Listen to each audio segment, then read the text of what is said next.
en algún reservorio, entonces por eso incluí el resumen para que si alguien quiere verlo antes de seguir, se informe. Entonces parto desde aquí. Esta lámina es en parte prestada de Eduardo, hay otras más prestadas de Eduardo, que son en la parte motivacional, y esos son los 3 trabajos que le dan origen a esta inquietud, que están ahí, y en particular el que está número 2, que fue el trabajo que experimentalmente hizo Marcos Flores, que es el primer autor de ese trabajo, y luego Eduardo Cisternas trabajó con él, hizo los cálculos de FT, y ellos salieron entonces con estas moléculas depositadas, que son tiofenos dobles, depositados sobre la superficie 111 del oro. El oro, recordemos que es FCC, así que la superficie 111 tiene una red triangular, son triángulos equiláteros los que están allí. Y entonces sobre esta superficie se depositan estos tiofenos dobles, y es lo que mostraba el otro día Eduardo, que yo voy a partir desde ahí.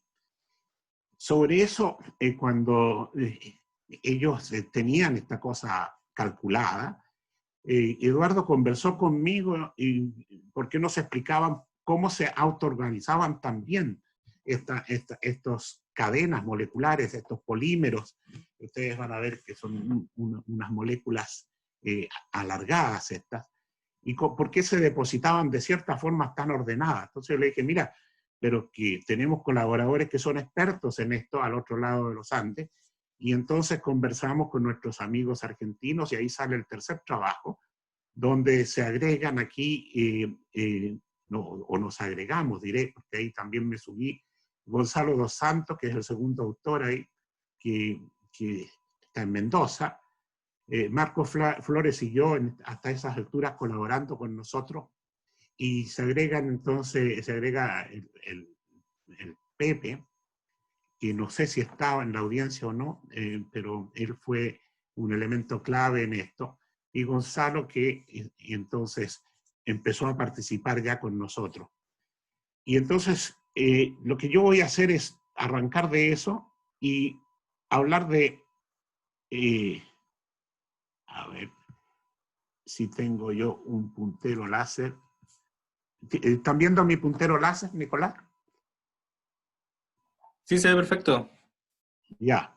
Entonces voy a hablar de parámetros de orden, y voy a hablar de la transición nemática, la voy a definir para quienes no la conocen.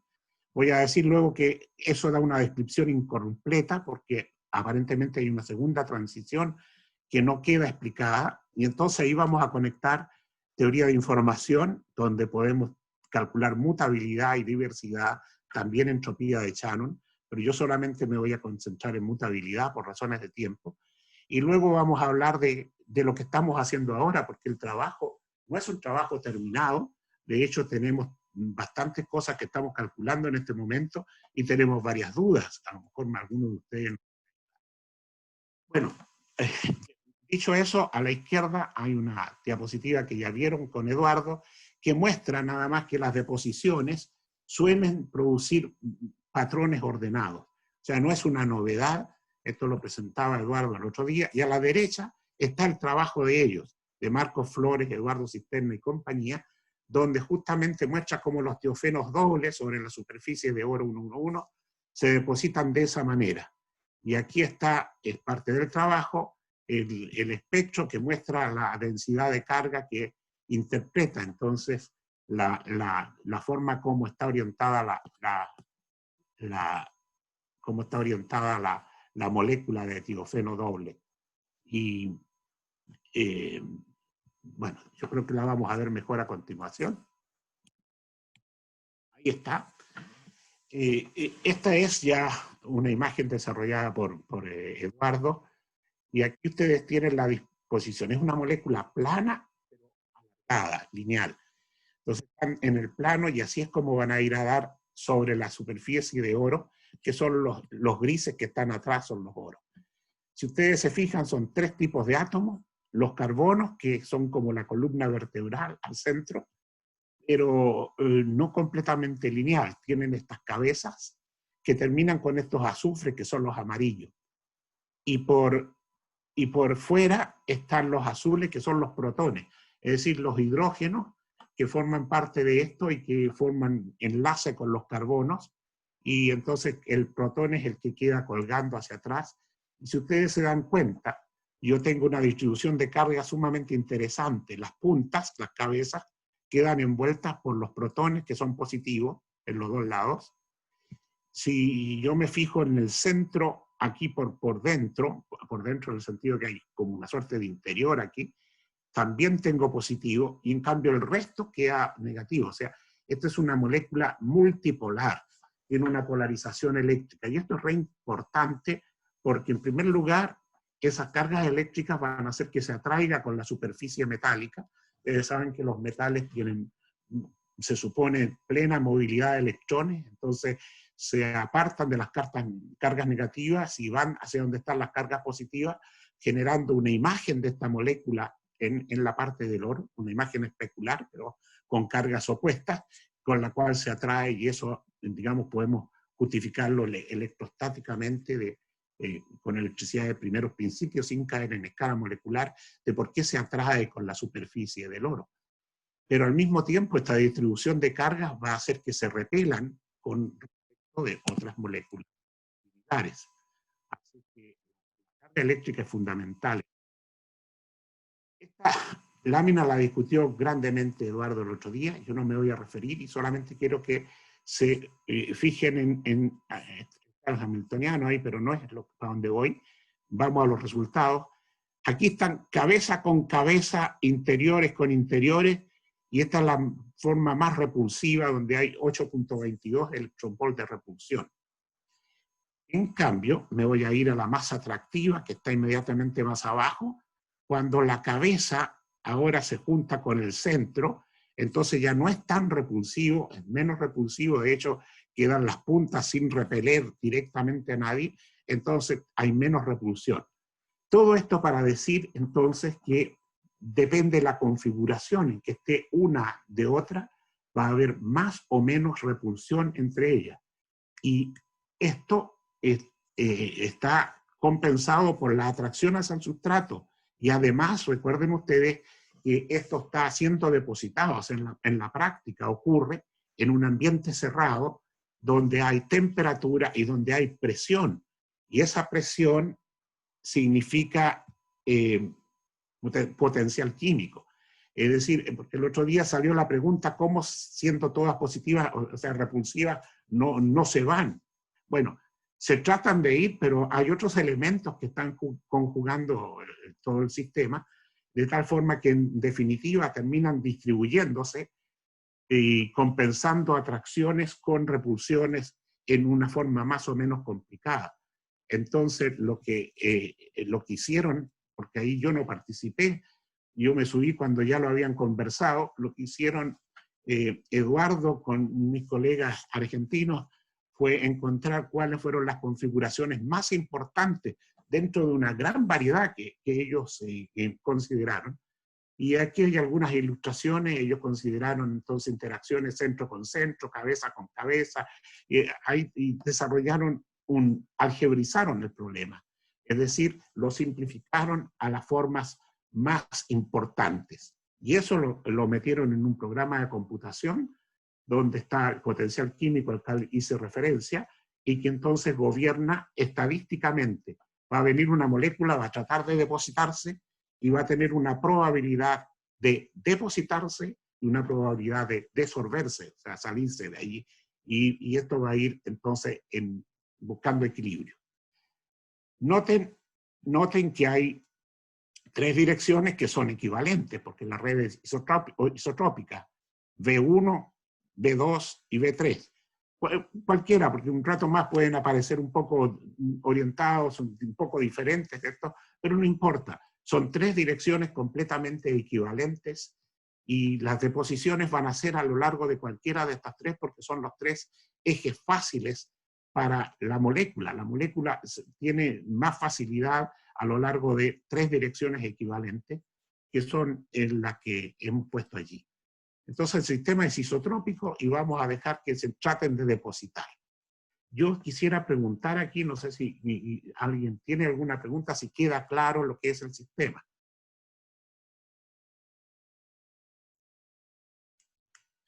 Parece que no hay pregunta. Si alguien quisiera, disculpa Eugenio, si alguien quisiera hacer una pregunta en medio de la charla, como lo está sugiriendo Eugenio, puede usar la opción de levantar la mano y así yo le puedo reactivar el micrófono, porque hasta ahora están todos silenciados por tema de seguridad. Ya. Tú me dices, Nicolás, si alguien levanta la mano, porque lo importante es que quede claro que estas moléculas son lineales, tienen carga eléctrica, se repelen, entonces hay configuraciones distintas, pero la hemos simplificado. Faustino dice que levantó la mano.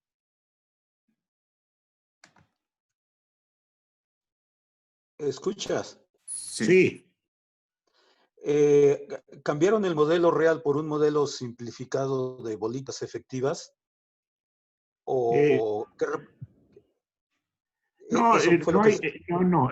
Aquí efectivamente se simplificó el modelo, pero no va a haber bolitas, va a haber varillas nada más. Vale, pero entonces es a nivel fenomenología, o sea, esto no es DFT, ¿verdad? No, la anterior charla estuvo todo el DFT, Faustino. Lamentablemente, Sí, que por motivos de yo salud no pudiste estar. no Pero estuve esa, presente. sí, Vale, esa pues, está archivada, la tiene Nicolás. Aquí yo no vale, voy a pues, cubrir nada de DFT, sino que voy a ir hacia la parte de mecánica estadística. sí, es un, digamos, esferas efectivas con varillas rígidas. Vale, Exacto. pues perfecto. Bueno, aquí abajo Perfecto. dice 8 de 44. 44 son las transparencias que tenemos y voy recién en la octava parte, así que voy a conectar el acelerador. Y están los parámetros que vamos a estar utilizando. Se hace una simulación Monte Carlo, se deja evolucionar el sistema. Un paso de Monte Carlo es cuando se ha visitado los M sitios de la red o se ha hecho M visitas a la red. Y entonces ahí contamos cuántos sitios están ocupados, que es lo que está sumando esta sumatoria que está aquí.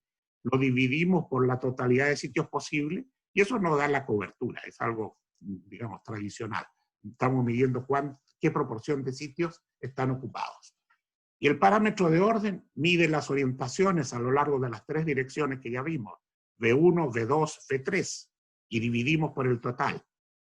O sea, cuando el sistema es isotrópico, entonces y N1, N2 y N3 son iguales entre sí, yo voy a poder factorizar aquí arriba y la suma de los tres vectores estos que tenían las tres direcciones te va a dar 0 y delta va a ser 0. O sea, cuando es isotrópico, delta vale 0. Pero si yo tengo una dominante, digamos N2 y N3 son 0, me quedo con N1 aquí arriba y aquí abajo, y el módulo de B1 es 1 porque es unitario, me queda delta igual 1. O sea, delta va desde 0 para isotrópico a 1 para anisotrópico. ¿Y qué es lo que se obtiene? Lo que se obtiene es, aquí tengo dos informaciones. En rojo está la cobertura que teníamos aquí abajo a la izquierda, y lo otro va a ser delta, que es el parámetro de orden, que está en negro. Y ambas variables las dibujamos con respecto al potencial químico. Entre más alto es el potencial químico, más favorecemos la absorción. Entonces, es como que le metemos más presión al sistema y empujamos las partículas a que salieran. ¿Y qué encontramos? Que la cobertura va creciendo casi linealmente, tiene ahí un punto de inflexión, tiene un segundo punto de inflexión. Y el parámetro de orden tiene un ruido de fondo cercano a 0 aquí abajo, y levanta aquí en 8, levanta fuertemente y se pone en 1 y sigue en 1. No reconoce esta segunda inflexión el parámetro de orden. Gráfica está tomada de este paper y si alguien quiere pedirlo, lo tenemos a disposición. Ahora, si miramos la misma gráfica, ahora en términos de la orientación de estas varillas, cuando estoy acá en esta zona, cuando está aumentando linealmente el cubrimiento, tengo las tres direcciones isotrópicas. Hay horizontales, diagonal para la derecha, diagonal para la izquierda, y están más o menos en una proporción parecida, salvo algún ruido de fondo que desordena momentáneamente en algún sentido. Pero fíjense que después que pasamos al parámetro de orden 1, tenemos esta situación, se orientó en una dirección preferencial. Y eso es lo que llamamos transición nemática, cuando se produce un quiebre ergódico que selecciona una de las direcciones posibles. Y si sigo hacia arriba, está más ordenado todavía, no porque esté en la otra dirección, que es equivalente a esta, sabemos que es isotrópico el sistema, pero ahí hay otra, pero tiene menos agujeros, es decir, está más compactada. Es decir, bajo mu igual 8, bajo el potencial químico igual 8, tenemos delta cercano a 0, para mu igual 8 se toma una dirección y esa prevalece, y cerca de mu igual 12 o al parecido, algo ocurre. No sabemos qué todavía, pero no se trata de que es el cambio de orientación. Cualquier orientación es la misma. Es el sistema. Se empaquetó mejor. Ahora yo voy a hacer un cambio en los ejes. Estos ejes que están aquí, mu en abscisas y teta y delta en ordenadas, le vamos a hacer un giro respecto de la diagonal para ahora tenerla teta abajo y mu allá, con el propósito de que ustedes vean ahora el parámetro delta, amigos míos, sencillamente no tiene ningún cambio tampoco en cobertura. No sufre un cambio y solamente tiene un solo salto. Esto significa entonces que delta no muestra un cambio y que se necesita para esa segunda transición tener, que aquí fíjense la cobertura, si necesitamos tener otro parámetro de orden. ¿Y quién nos puede ayudar en estas circunstancias? En castellano decimos, ¿quién podrá ayudarnos? ¿Recuerdan esa serie fantástica? Bueno, vamos a recurrir a quien nos puede ayudar, y en este caso es teoría de información. Teoría de información vamos a recurrir a la mutabilidad de la misma serie de tiempos generadas por las simulaciones de Monte Carlo. Es decir, no es que yo vaya a correr el sistema de nuevo. Antes yo calculé cobertura y parámetro de orden delta, pero almacené esas series. Y ahora las voy a tomar y voy a calcularle la mutabilidad de esas series. Y voy a más adelante darme cuenta que necesito definir nuevos parámetros adecuados a lo que estoy encontrando. Aquí está el resultado para mutabilidad para el parámetro delta. Fíjense que está graficado desde 8 para adelante. Es decir, eso es porque en 8 era la transición y en 8 el delta se pone parejito. Entonces, lo que yo quiero es averiguar aquí si está pasando algo acá. Y claro, está pasando algo. La mutabilidad de delta en esa zona, donde está ocurriendo aquí, efectivamente se altera. El parámetro delta no acusa nada, va planito, pero su mutabilidad sí. Claro, ustedes me pueden preguntar, ¿y qué es lo que es mutabilidad? Yo nunca escuché de eso. Algunos de ustedes lo han sufrido en charlas mías anteriores. Pero para quienes no lo han sufrido, voy a tener que explicar un poquito de teoría de información para que sepamos qué es lo que es mutabilidad. Todo eso está contenido en esta bibliografía, que de nuevo la dejo aquí para que quede a mano de quienes miren la charla que va a almacenar Nicolás en algún lugar. Él lo dirá en su momento dónde está almacenado esto. Y esta es la bibliografía que ha dado lugar a todo esto que está hablando de teoría de información, que ha sido aplicado a distintos campos. Vamos en la lámina 16 de 44. Espero que me soporten todo. Teoría de información. No voy a leer todo esto, pero un poco al menos. Dice, teoría de información es una rama de matemáticas aplicadas y ingeniería eléctrica que involucra la cuantificación de la información. Cuantificación de la información. Es por ahí donde vamos. Y dice que vamos a trabajar con compresores de datos y tiene aplicaciones en varios campos, entre otros en física térmica, que es el caso de este sistema. Entonces, tenemos un sistema termodinámico que se está simulando en el Gran Canónico, donde las pueden entonces ser. Por ese es el lado que vamos a ir entonces. Paulo Centre dice que quiere preguntar.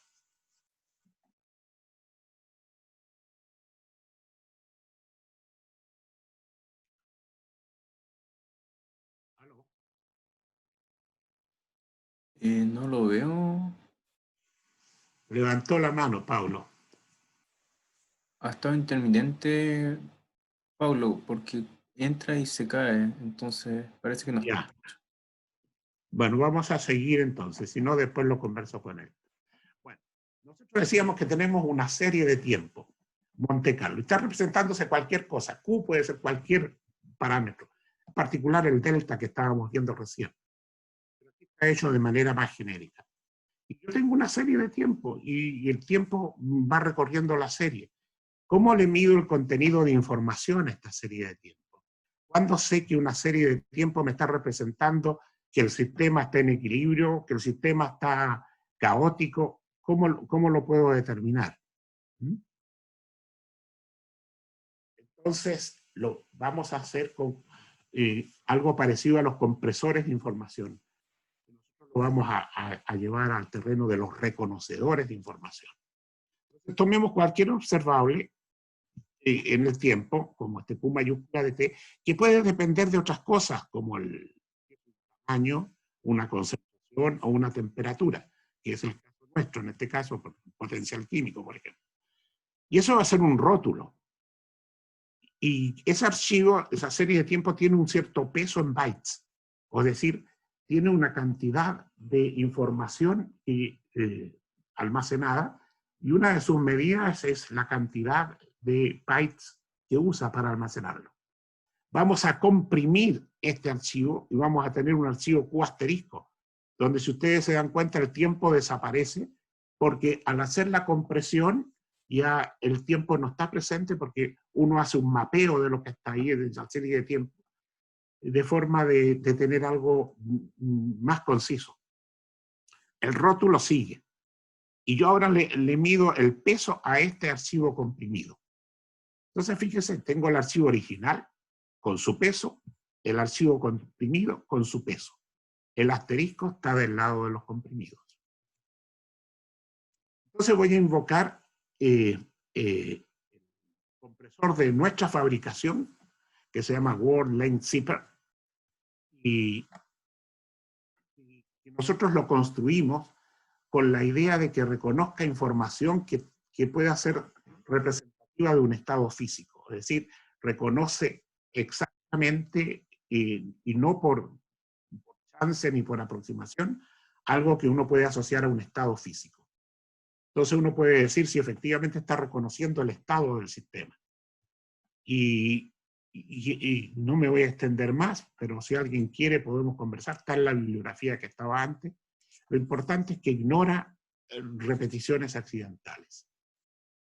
Y aquí un leve paseo de cómo funciona este.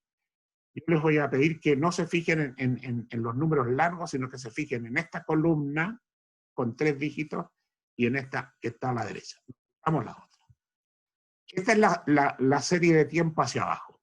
988, 976, la propiedad de algo, cualquier cosa. Yo voy hacia abajo.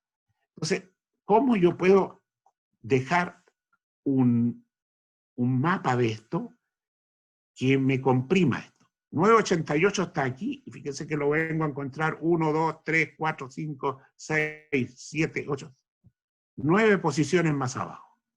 Entonces voy a escribir 988, posición 0, 9 posiciones más abajo. ¿Cuándo lo encuentro más de nuevo? 1, 2, 3, 4, 5, 6. 6. Y resulta que lo tengo repetido. Entonces escribo, lo encuentro 6 veces más abajo, coma 2. O sea, con la coma yo digo se va a repetir y digo el número de veces que se repite. Bueno, y así voy dejando entonces un mapa de lo que está aquí, y obviamente me va a resultar más corto, con la gracia de que yo puedo ahora hacer el algoritmo inverso y reconstituir toda esta serie sin haber perdido ninguna información. Eso quiero dejarlo claro, no vamos a perder información, solamente vamos a hacer un mapa que va a dejar constancia, por un lado, de cuáles son los valores que se repiten.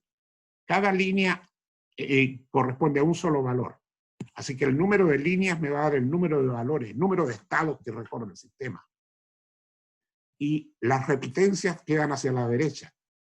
Por ejemplo, este es el que más se repitió, 992. Y así sucesivamente. Entonces yo al final recorro toda la serie que calculé y ahora voy a pasar a las definiciones que me van a interesar. Cuento 22 líneas acá con un peso W. Acá cuento 7 líneas con un peso W asterisco. Estas dos van a ser los elementos que yo voy a usar para mis definiciones. Voy abajo nomás, no se preocupen de lo de arriba. La mutabilidad va a ser la razón entre el peso del archivo comprimido, del W asterisco, sobre el W inicial. Ese es sencillamente el contenido de información. Fíjense que entre más valores se me repitan, o sea, entre más corto sea lo que yo tengo aquí a la derecha, y por tanto el peso sea más chico, más repitencias tenga, W más chico, más chico va a ser la mutabilidad. Las mutabilidades pequeñas significan mucha repetición, monótono, no hay cambio de estado. Al revés, cuando esto sea muy grande, significa caos, significa transición de fase. La diversidad, no la voy a explotar esta vez por razones de tiempo, es la razón entre el número de líneas que había. Aquí tenía 7 líneas, aquí tenía 22 líneas, la mutabilidad es 7 sobre 22. Pero como les digo, esto no lo voy a ver ahora, así que vamos a concentrarnos exclusivamente en la mutabilidad. Esto es para contarles a ustedes que esto está presentado en este trabajo, y aquí hay una gráfica. Para quienes siguen el magnetismo, este es el modelo de Ising en 2 dimensiones, este es el modelo de Ising en 3 dimensiones. Ustedes reconocerán aquí en el magnetismo la transición de Ising en 2.27 ahí, y aquí en 4.51, perfectamente determinada por ambas, mutabilidad y diversidad. La diversidad es más picuda. O sea, si yo quiero apuntar a una transición de fase, a veces es mejor tomar la diversidad. Pero si yo quiero tener algo que me dé cuenta de un parámetro parecido a la temperatura, más vale que me fije en la mutabilidad, que tiene una pendiente un poco más suave y puedo establecer más las proporciones. Por eso es que yo voy a usar la mutabilidad. Hoy recién en 24 sobre 44. Estamos un poco atrasados, llevamos como media hora, Nicolás. Pero me quedan como unos 12 minutos más o menos. Y aquí tengo yo la comparación de lo que hacemos con WLZIP, los cuadrados negros, para la misma serie, obtenida con BZIP2, que era lo que usábamos antes de inventar lo nuestro, y el RAR, el que ustedes usan. Es decir, sigan usando RAR, por favor, si quieren comprimir mucho. Fíjense lo verde. La razón entre el máximo al mínimo es mucho más pequeña que lo del negro al mínimo, porque acá son prácticamente iguales. Y entonces, ¿por qué usamos este que comprime menos? Ah, porque justamente discrimina más. Discrimina más, es decir, es mucho más picudo porque me da un máximo mejor definido en 4.51, donde está la transición tridimensional del modelo de Ising. Así es que por eso inventamos este compresor, no porque comprima más, sino porque reconozca mejor los regímenes de transición de fase. Así que las conclusiones para esto del compresor, la mutabilidad mide el contenido de información, y cuando el sistema se aproxima a una transición, los indicadores toman valores caóticos y los archivos tienen un tremendo contenido de información. Me salto el resto porque no lo voy a necesitar. Y ahora vamos derecho a los sistemas nuestros y le aplicamos la mutabilidad a los que veníamos calculando, a la deposición de estas varillas. Y aquí tengo ahora la mutabilidad de delta. No es delta. Ojo, es el contenido de información que tiene la serie de delta, de ese parámetro que definimos un rato atrás. Ustedes se dan cuenta que aumenta y llega a 8, ¡pum!, se va abajo. Y aquí, entre 11 y 12, se va arriba. Está reconociendo, entonces ustedes se dan cuenta, las dos transiciones. Pero, ¿cuál es la naturaleza de esta segunda transición? Y esto ya lo vieron con Eduardo, lo tenemos que repetir de nuevo. Aquí tengo para un sistema,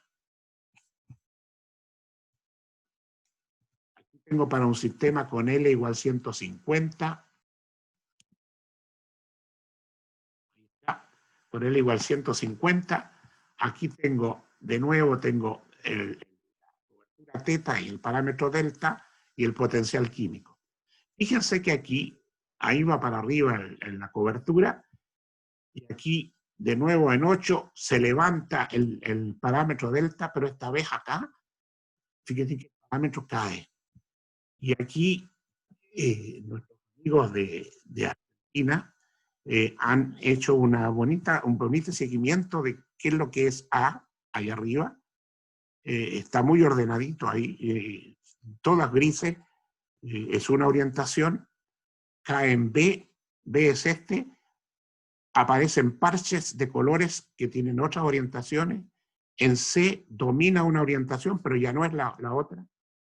Aquí, en la tercera orientación, está en D dominando. Aquí vuelve a ser como azul, aquí vuelve a ser como rojo. Es decir, y nunca más llega a ser tan ordenado como arriba, porque estos parches siguen apareciendo. Entonces, esa segunda transición nos tiene muy, muy inquietos.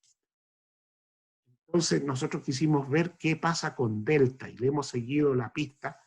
Y aquí tienen ustedes 28 de 44, ya hemos progresado. Aquí tenemos la mutabilidad para un sistema de L50 más chico, 20.000 pasos de Monte Carlo. Ahí está la primera, ahí está la segunda. Y fíjense que el parámetro lo muestra. A veces el parámetro tiene algo ahí, a veces sí, a veces no. Aquí, por ejemplo, no lo tiene. Ahora es otra, L igual 100, un sistema más grande, 60.000 pasos de Monte Carlo. Aquí pasa de largo, no lo tiene. Una transición, dos transiciones. Parámetro delta ciertamente no es bueno para medir esto. Aquí tienen la comparación para que se den cuenta que hay un corrimiento. En la segunda transición no es muy fiel en el punto donde ocurre y depende, entre otras cosas, aparentemente del tamaño de la red. Y entonces se nos vino la idea que necesitamos definir nuevos parámetros para tratar de seguirle la pista a esta segunda transición, a esto que está pasando. Y esto, dijimos, vamos a definir parámetros que reconozcan la orientación de los sistemas, que cada orientación sea caracterizada separadamente. Ahora, la ergodicidad va a jugar un rol, de repente se va a quebrar y puede preferir alguna, como ocurre en la magnetización, es decir, los sistemas magnéticos, que es lo que define que sea norte o sur, pudo haber sido al revés.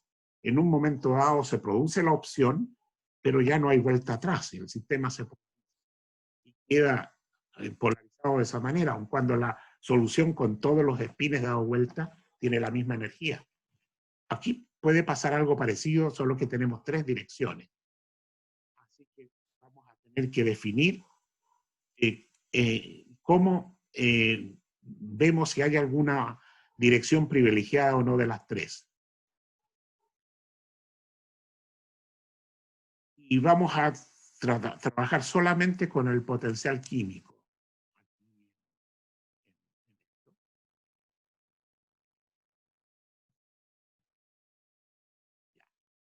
Y aquí yo tengo entonces, esta gráfica me la preparó mucha estima Gonzalo dos Santos en Mendoza, así que muchas gracias. Y aquí están entonces en una orientación, por ejemplo, ahí está reconociendo sigma 1, va a ser cuántas veces tengo orientado en esta dirección respecto del total, N2 cuántas veces lo tengo en la otra dirección respecto del total, y N3.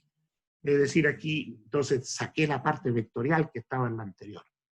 Seguimos con entonces M pasos de Monte Carlo, L por L, intentos, o sea, M intentos de dar vuelta es un paso de Monte Carlo, y vamos a hacer, entonces, vamos a hacer un reconocimiento de las series de tiempo. Cada secuencia, entonces, es para cada uno de los tres parámetros de orden, reconociendo entonces cada uno a lo largo de una orientación. Y eso nosotros lo vamos a promediar a lo largo de toda la serie. Va a haber una medida después de cada paso de Monte Carlo y vamos a después promediar sobre todos los pasos de Monte Carlo separadamente para cada uno de los indicadores. Es decir, si es isotrópica la red, ¿qué debe pasar? Si las tres caen igual, sigma 1, sigma 2 y sigma 3 promedio deben ser iguales. Si hay un rompimiento de ergodicidad, y por decir sigma 2 es preferido, este que está aquí, este va a tender a ser 0, este va a tender a ser 1 y este va a tender a ser 0. Eso es lo que nosotros queremos averiguar. Entonces vamos a ir a ver qué tenemos. Estos son los resultados nuevos obtenidos semanas atrás nada más. L125. Ustedes pueden notar que estamos variando L. L no es, y en parte es justamente para mostrarles a ustedes que cosas, si bien se dan un poco moduladas por el tamaño de la red, están siempre presentes. Entonces, de nuevo tengo sobre 8, porque es la transición esta que está aquí, entre 11 y 12 aproximadamente, la que queremos estudiar. Fíjense que delta, que es el triángulo azul, no sufre nada.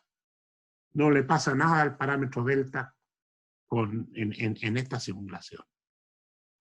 Si yo miro la mutabilidad, si yo miro el parámetro sigma 3, es decir, tome 1, que es el sigma 3, oscila, fíjense, pero de repente se hizo 1. O sea, para este potencial químico aquí, ese parámetro dominó. Y hubo una sola orientación. Pero duró poco y después se pierde y al final termina cerca de 1/3. Y 1/3 es justamente el promedio entre las tres, por eso es que es horizontal. El promedio en todo momento va a ser 1/3, y eso es lo que está leyendo esta línea verde, que todos promedian a 1/3. Y al final, esta termina yendo a 1/3 para potenciales altos. Amigos, 32 sobre 44 han sobrevivido ya como 2/3 o 3/4 ya de la presentación. Así que aquí está representado los parámetros sigma puritos. Aquí no hay teoría de información. Los parámetros, y ustedes ven sigma 1, sigma 2, sigma 3, para el mismo L125 anterior, vean ustedes cómo se mezclan y aquí, de repente, sigma 3 dominó. Y los otros se fueron abajo. Y después se mezclan y al final terminan cerca de 1/3. Ahora yo lo puedo mirar desde otra perspectiva, esto, es decir, mire, no me importa cuál dirección, yo quiero mirar solamente el máximo, el intermedio y el mínimo. Sea la dirección que sea. Y el máximo, bueno, maximizó en 1 y resulta que al final, entonces, todos terminan cerca de 1/3. Y ese es más o menos el mensaje. Es decir, estos parámetros dan a conocer que hay un momento en que el sistema prefiere una orientación sobre otra por motivos que no. Estas son gráficas que están preparadas allá en Argentina y ustedes van a ver cómo el potencial químico, perdonen que usamos, todo esto está en preparación. De hecho, tengo resultados para mostrarles que me mandaron ayer, nomás me mandó ayer Gonzalo Santos. Estos todavía no son, esos son unos semanas anteriores. Aquí está el potencial químico, siempre en torno de 12, que es donde andamos buscando. Entonces, fíjense, ahí está muy ordenadito en azul una dirección. Subo un poquito la concentración y se me ordena en otro lado y ahora en otra y sigue cambiando, va para arriba.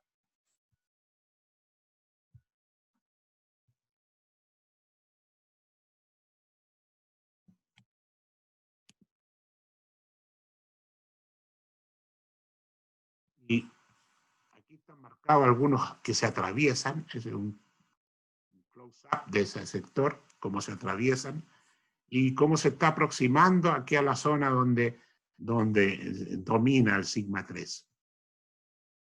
Y esto continúa, pero aquí la orientación preferida es otra.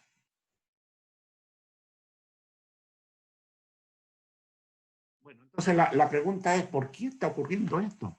El sistema de repente cambia totalmente de orientación, va desde diagonal a la izquierda, aquí a diagonal a la derecha, todo de una vez. ¿Cómo ocurre esto?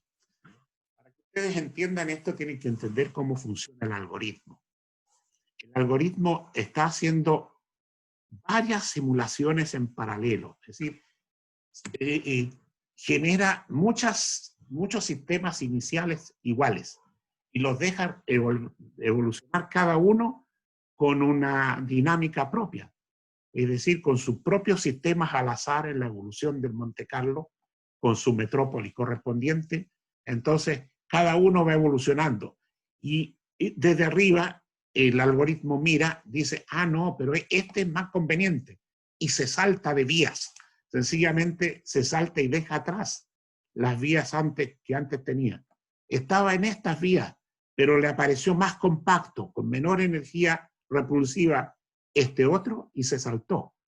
Es decir, no es una evolución natural como la que nosotros conocemos, es como si nosotros estuviéramos desde arriba mirando varios universos y vamos eligiendo cada vez el universo donde la energía es menor. Eso se llama swapping en inglés, sencillamente es un swapping de un lado a otro y se salta sencillamente de cualquier cosa intermedia. Y estos son los resultados de que me mandó Gonzalo hace horas nada más, ayer. Por eso le llamamos Breaking News, ahora es L igual 150, y ahí tienen ustedes mu igual 12.8. En este caso salió así, está repartido entre 2, mu igual 13,12, puede ser otro de los universos paralelos, no necesariamente el anterior, pero el sistema es el mismo, el hamiltoniano es el mismo. Pero aquí opta entonces el algoritmo por elegir el de menor energía y dice, mire, todas las direcciones son iguales, así que ahora voy a seguir por esta vía. Y aquí es esta otra la que tiene menor energía, porque va compactándose cada vez más. ¿Ve? Entonces, es la compactación la que le hace hacer el swapping. Nosotros estamos todavía en el proceso de cómo vamos a describir esta segunda transición. Nos damos cuenta de lo que está ocurriendo y lo estamos caracterizando. Este fue el mail de Gonzalo del día de ayer. Así que, ¿cuáles son las perspectivas? Estamos terminando, Nicolás, para que vaya despertando la gente. Hay dos tipos de transiciones. La primera transición es una transición nemática corriente, regular, que está presente para incluso deposiciones que no son polarizadas. En eso también hemos hecho con Marcelo Pacinetti, que lo vi en la audiencia un rato atrás, y Pepe, hemos hecho simulaciones y podríamos comentarlas en algún momento. La teoría de información puede usarse para confirmar adicionalmente esto bajo circunstancias diferentes. La primera transición, en realidad, teoría de información confirma solamente. La segunda transición, ahí sí que es la teoría de información la que nos da la mejor llegada, porque reconoce ese artefacto que hace el algoritmo que depara el tempering. El empaque es ciertamente importante en definir esta segunda transición. Está reconociendo empaquetamiento. Y la reproducibilidad del segundo pico es lo que estamos estudiando como función del tamaño de red y si funciona o no funciona con parallel tempering. Esas simulaciones están corriendo en este momento en Mendoza. Conclusiones, hasta donde podemos llegar, las moléculas polarizadas ofrecen una manera particular de arreglarse entre ellas cuando se depositan en superficies metálicas. Es importante esto de la superficie metálica, lo explicaba al comienzo, porque es la que ocasiona la atracción hacia los sistemas eléctricamente cargados. Por sobre una cierta concentración prefieren una orientación particular a lo largo de uno de los ejes de simetría de la red. Y eso lo conocemos por transición neumática. Ahora, la evolución puede continuar por desorciones y absorciones, de tal manera de ir mejorando el empaque. Eventualmente se obtiene un mejor empaquetamiento en una de las simulaciones paralelas, y los sistemas parecen saltar desde una evolución a otra diferente, que es más conveniente desde el punto de vista energético.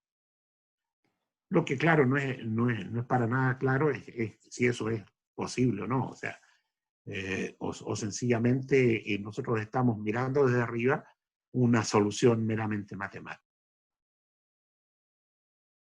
Y, amigos míos, esto para mí en este momento inalcanzable. Esas son mis lugares de esparcimiento en la cordillera, que por ahora están vedados por el coronavirus. Y estas fotos me las mandaron, son de unos días atrás, allá en la cordillera. La de la derecha es para quienes quieran creer en... Los que no van a creer que es un efecto óptico de la lente. Y eso sería por... Gracias, Eugenio. Justo lo de las fotos no se te escuchó. ¿Qué lo puedes repetir? Claro, las fotos son de Malalcahuello, la zona de Malalcahuello, que es donde suelo tener un lugar de esparcimiento, y a la izquierda es el volcán Lonquimay, y una semana atrás nevado, y a la derecha decía que, bueno, es un efecto óptico de la lente, pero si alguien quiere imaginarse marcianitos, ahí también puede hacerlo. Gracias, Eugenio, por la charla.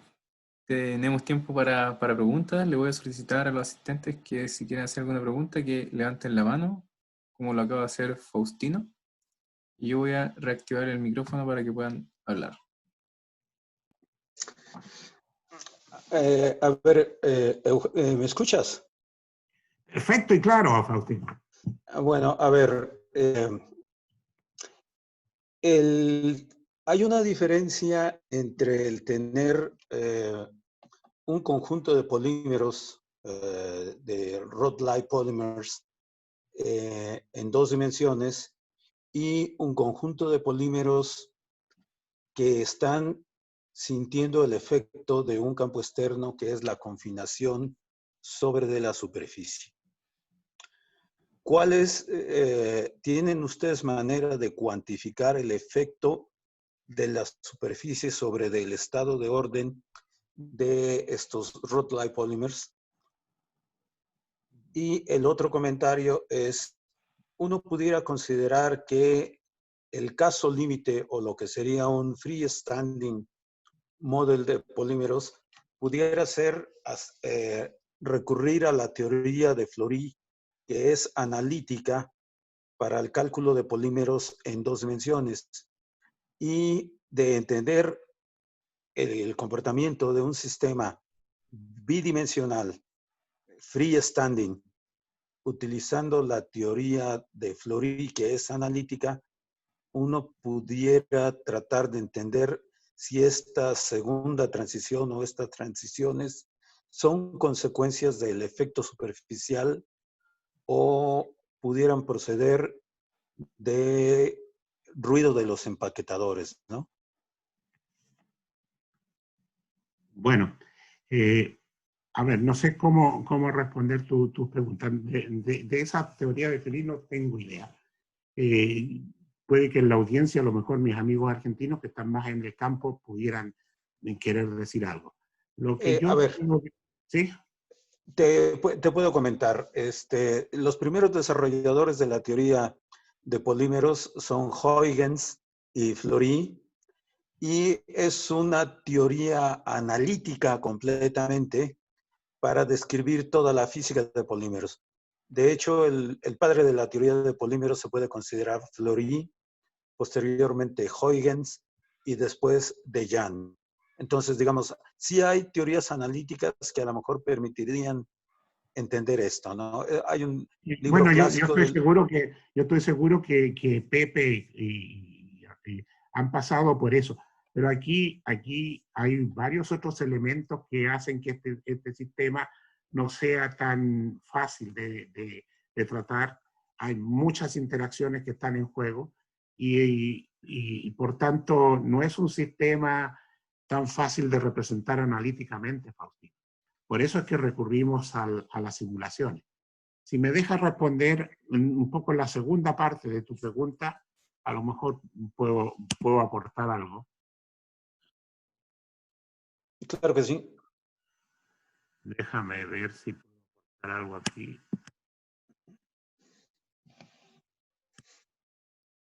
¿Se está viendo algo diferente ahí en la pantalla, sí? En la parte izquierda, unos Bueno, planetas por ahí. no tiene que ver planetas, tiene que ver una Ah, deposición en una eso ya varilla. está. Sí, varillas.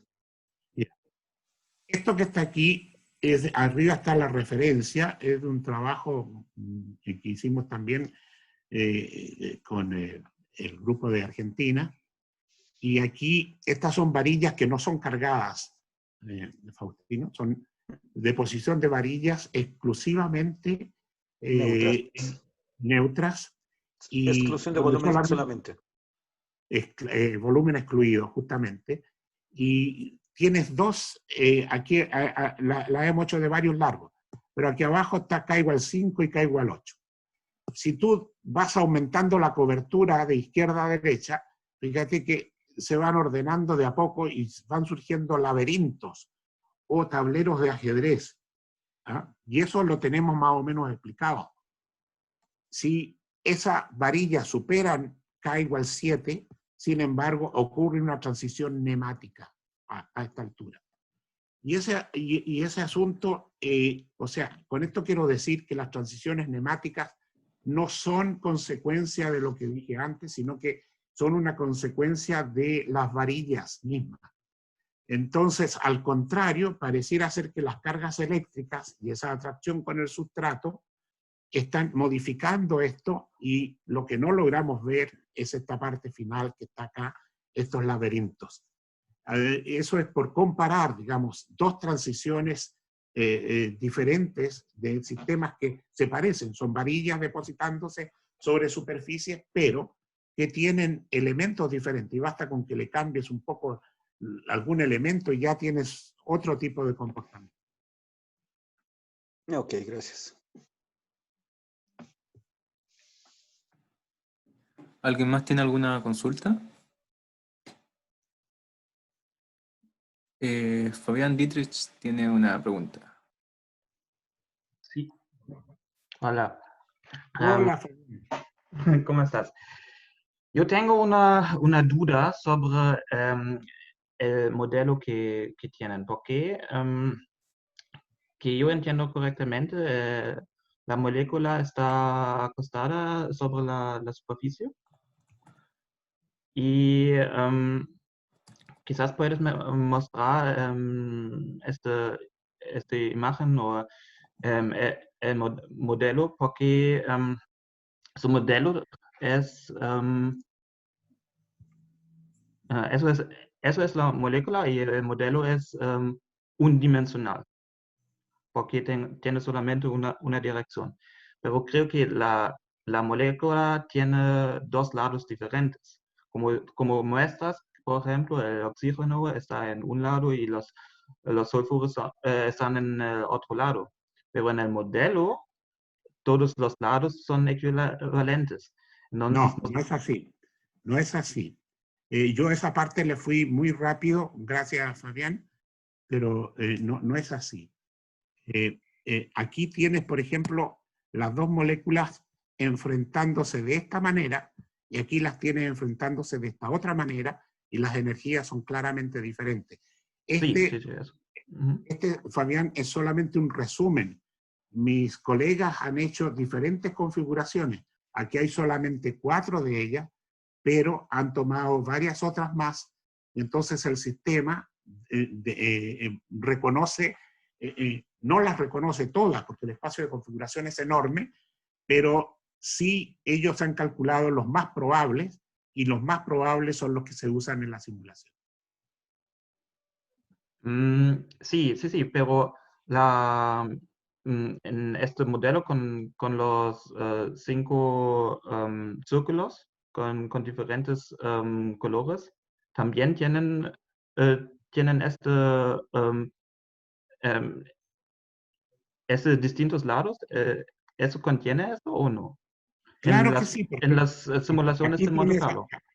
aquí tiene, por ejemplo, fíjate, aquí tienes tú enfrentado los dos interiores, aquí tienes los dos exteriores, aquí tienes un exterior con un interior. No me acuerdo cuántos son los que ellos calcularon al final. Yo no estuve en esa parte, no sé si alguien de la audiencia que estuvo en esos cálculos puede ayudarme, pero lo que sí te puedo decir es que se dejaron la representación, no se incluyó todo porque sería un trabajo enorme, pero el computador no podría probablemente calcular, pero sí se dejaron las más probables y efectivamente entonces toma en cuenta las distintas. Aquí tú tienes energías que van desde 822 hasta 457 electronvolt y hay otras intermedias como las que están aquí. Entonces, en las imágenes finales sobre las direcciones de todas las moléculas en estas dimensiones grandes, también hay esas interacciones si las moléculas son así o así. Exacto, Ah, ya, exacto. ok. Gracias. Gracias, Fabián. Es decir, por ejemplo, estas dos están orientadas a lo largo de esta diagonal y pueden estar así o así orientadas a lo largo de esa diagonal. Y por eso, gracias, Fabián, por eso es que vienen los empaquetamientos, ¿te das cuenta? Porque pueden reempaquetarse incluso en la misma dirección. Ah, ya, ok. Gracias. Gracias, Fabián. Evelyn Quiroga quiere hacer una consulta. Ese es Pepe, hombre, que está escondido debajo de la falda de tu mujer. Ahí abre el micrófono. Hola, Pepe.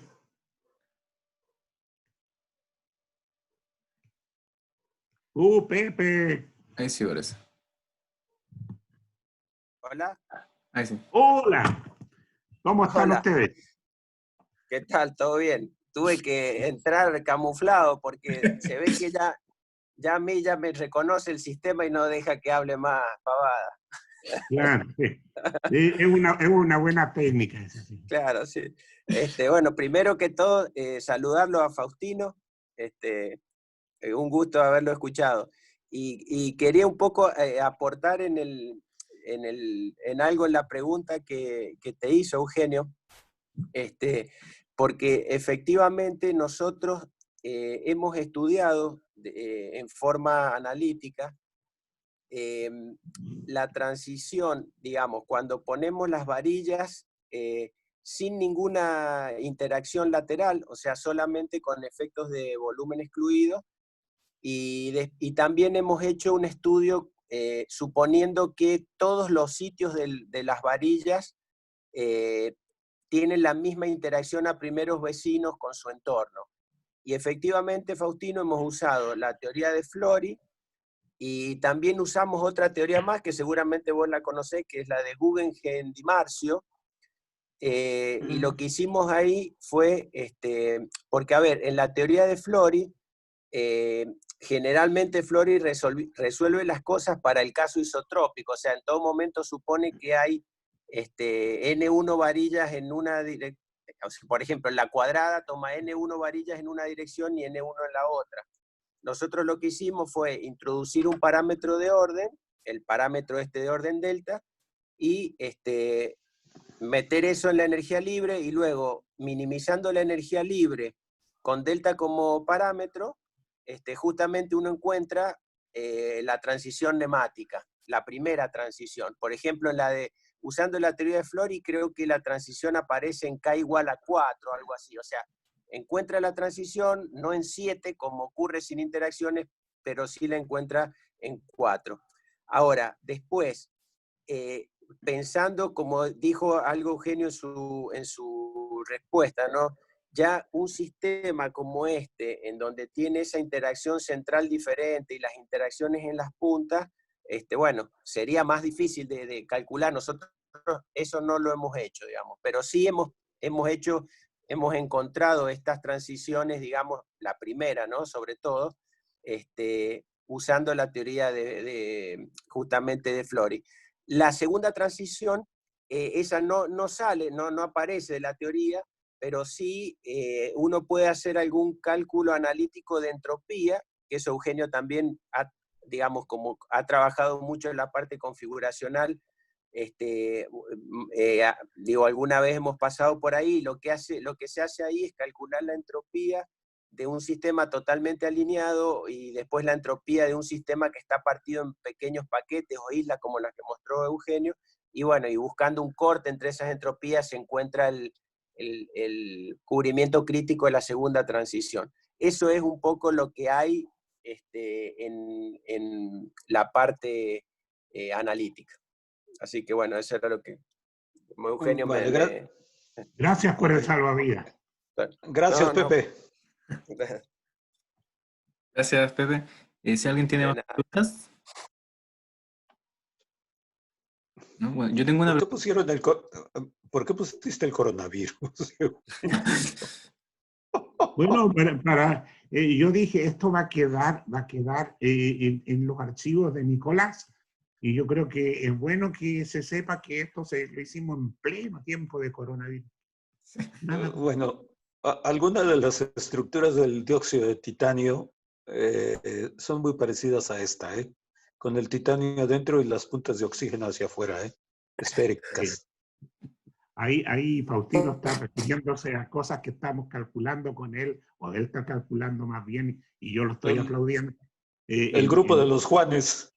Sí, porque ahí se está agregando Juan Escriga, ahora con quien tenemos también que conversar.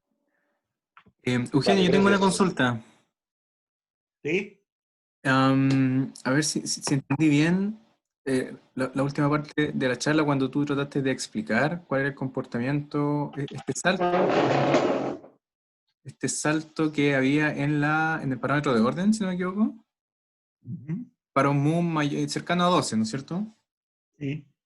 Entonces, la explicación que tú diste es que en realidad el algoritmo lo que hace es hacer varias simulaciones en paralelo, donde cada una de estas simulaciones de alguna manera uno interpreta como un universo distinto, y entonces ese cambio brusco en la orientación de esto del sistema tiene que ver con que probablemente entre un paso y otro hay un, entre comillas, cambio de universo. O sea, el sistema, el algoritmo probablemente toma el que tiene la menor energía sin discriminar si estamos considerando el mismo universo. Estoy en lo correcto, ¿no? Está perfectamente en lo correcto. Entonces mi consulta es, tú estás simulando de todas maneras un sistema físico. Entonces mi pregunta es si uno físicamente deja evolucionar el sistema jamás debería pasar por ese salto, ¿o no?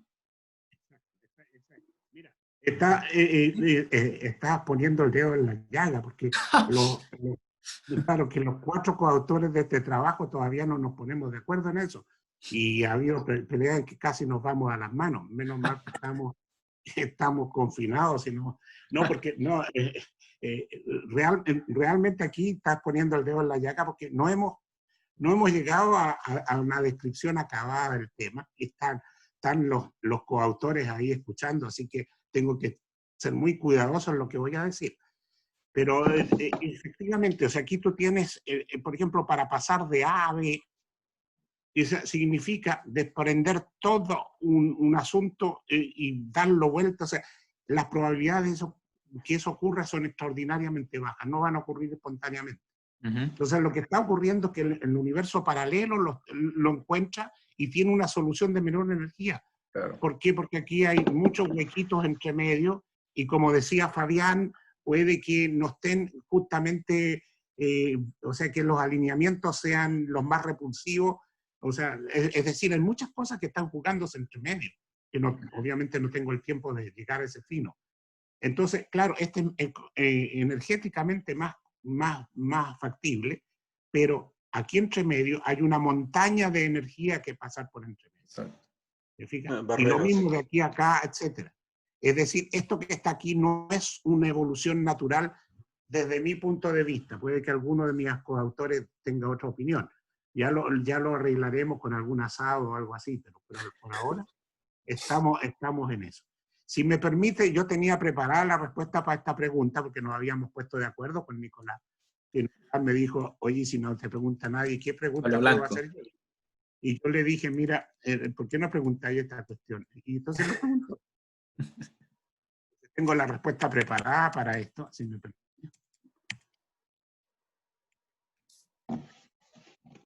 Imagínate que este es nuestro sistema solar, y lejos en otra galaxia, no sé, hay otro sistema solar que es parecido a este, y hay un planetita que tiene exactamente las mismas condiciones de vida que el nuestro. Y resulta que acá viene y se instala el coronavirus. Y entonces nosotros decimos, oye, ¿por qué no nos cambiamos y nos vamos allá? Que igual, idéntico, o sea, yo en una réplica, allá puedo tener mi casa y todo igual. Entonces nos vamos todos para allá. Porque allá existen las mismas condiciones de vida que acá. Estamos mejor. Pero claro, no podemos llegar allá. Este sistema evolucionó por su cuenta acá y este sistema evolucionó por su cuenta allá. ¿Ah? Entonces, son dos universos paralelos. Y ahora nosotros estamos jugando a ser Dios aquí. Y nos ponemos en una mirada desde arriba y de repente entonces nosotros vamos por uno de estos parches y de repente por el otro, porque solamente tienen menor energía. Los autores ahora me crucifican. Ok, gracias, Eugenio. Si alguien tiene otra consulta, otra pregunta. ¿No? Entonces damos por finalizado este cuarto seminario. Si me permiten, voy a compartir la imagen de los seminarios venideros que tenemos. Porque tenemos fechas hasta fines de octubre, tenemos seminarios. Así que quedan todos súper invitados. El próximo seminario es el martes 4 de agosto. El profesor Alejandro León de la UTEM nos va a dar una charla. Así que, bueno, agradecerles nuevamente la presencia, agradecerle a Eugenio por la súper buena charla que presentó. Súper interesante. Y bueno, eso. Agradecerles nuevamente la presencia y esperamos que sigan asistiendo a estos seminarios. Chao, gracias. Chao. Todos. Gracias. Chao. Muchas gracias, Eugenio. Chao. Chao, Chao, gracias. Chao, Eugenio, gracias. Chao, chao. Chao a todos. Chao, chao. Profe. Chao. Oh, que también. Chao.